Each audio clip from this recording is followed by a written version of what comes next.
Taste the Daily. Madurai மாவட்டம் மேலூர் அருகே இருசக்கர வாகனம் மீது அரசு பேருந்து மோதிய விபத்தில் ஒருவர் பலியானார். கச்சராயன்பட்டியை சேர்ந்த அழகு என்பவர் கோவில்பட்டியில் நடைபெற்ற திருவிழாவிற்கு சென்றுவிட்டு இருசக்கர வாகனத்தில் வீடு திரும்பியுள்ளார். அப்போது அவர் மதுரை திருச்சி 4 வழிச்சாலையை கடக்க முயன்றபோது திருநெல்வேலி நோக்கி சென்ற அரசு பேருந்து அவரது இருசக்கர வாகனத்தின் மீது மோதி விபத்திற்குள்ளானது. இதில் அழகு சம்பவ இடத்திலேயே உயிரிழந்தார். இந்த சம்பவம் அப்பகுதியில் சோகத்தை ஏற்படுத்தியுள்ளது. திண்டுக்கல் மாவட்டம் நத்தம் அருகே மீன்பிடி திருவிழா வெகு விமரிசையாக நடைபெற்றது. சானார்பட்டி அருகே 20 ஏக்கர் பரப்பளவு கொண்ட கிழவன் குளத்தில் நடைபெற்ற மீன்பிடி திருவிழாவில் சுமார் 100க்கும் மேற்பட்ட மக்கள் கலந்து கொண்டனர்.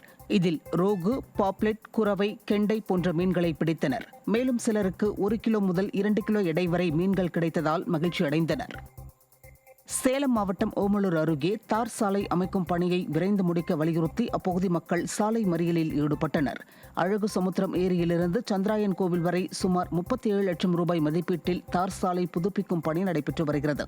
இந்த நிலையில் சாலை அமைக்கும் பணி கடந்த 7 மாதங்களுக்கு முன்பு தொடங்கப்பட்டு இன்னும் முடிக்கப்படாமல் உள்ளதாக குற்றச்சாட்டு எழுந்துள்ளது.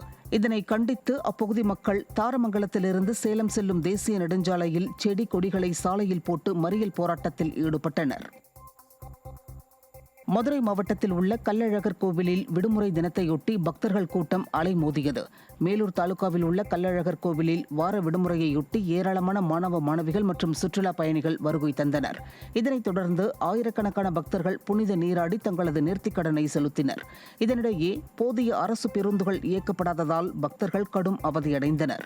விடியா திமுக அரசின் போக்குவரத்து துறையினர் கூடுதல் பேருந்துகளை இயக்க துரித நடவடிக்கை எடுக்க வேண்டுமென பக்தர்கள் வலியுறுத்தினர்.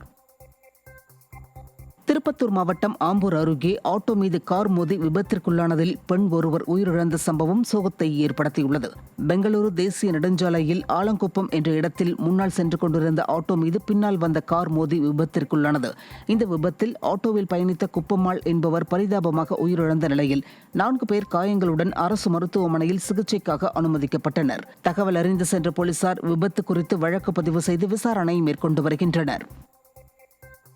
தூத்துக்குடி மாவட்டம் சாத்தான்குளம் ஊராட்சி ஒன்றிய அலுவலகத்தில் மாற்றுத்திறனாளிகள் பயன்படுத்தும் சக்கர நாற்காலிகளை பழுதான கட்டிடத்தில் வைத்திருக்கும் அவல நிலை ஏற்பட்டுள்ளது. சாத்தான்குளம் ஊராட்சி ஒன்றிய அலுவலகம் அருகே உள்ள பாழடைந்த கட்டிடத்திற்குள் மாற்றுத்திறனாளிகள் பயன்படுத்தும் 100க்கும் மேற்பட்ட சக்கர நாற்காலிகள் முறையான பராமரிப்பின்றி வைக்கப்பட்டுள்ளது. இந்நிலையில் அரசு அதிகாரிகள் தங்களது இருசக்கர வாகனங்களை பத்திரமாக அலுவலகத்திற்கு உள்ளே நிறுத்தியுள்ளனர். விடியா திமுக ஆட்சியில் அதிகாரிகள் மாற்றுத்திறனாளிகள் விஷயத்தில் அலட்சியம் காட்டுவதாக பொதுமக்கள் குற்றம் சாட்டுகின்றனர். மதுரை மாவட்டம் மேலூர் அருகே அரிட்டாப்பட்டியில் கோவில் மாடு நினைவாக மாபெரும் வடமாடு மஞ்சுவிரட்டு போட்டி வெகு சிறப்பாக நடைபெற்றது. அரிட்டாப்பட்டியில் அமைந்துள்ள ஸ்ரீ இளம் நாயகி அம்மன் கோவில் மாடு நினைவாக நடைபெற்ற மஞ்சுவிரட்டு போட்டியில் சிவகங்கை, திண்டுக்கல், மதுரை, திருச்சி ஆகிய மாவட்டங்களிலிருந்து மொத்தம் 15 காளைகள் கலந்து கொண்டன.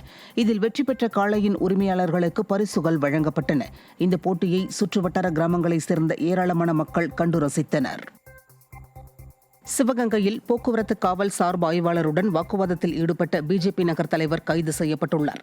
சிவகங்கையில் பாஜக நகர் தலைவர் உதயா தனது காரில் குடும்பத்துடன் செல்லும்போது விதிகளை மீறியதாக வழக்கு பதிவு செய்யப்பட்டிருந்தது.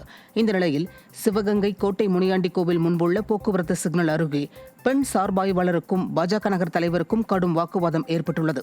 இந்த வாக்குவாதத்தில் அநாகரிகமாக பேசியதாக சார்பாய்வாளர் அளித்த புகாரை அடுத்து பாஜக நகர தலைவர் உதயா கைது செய்யப்பட்டார்.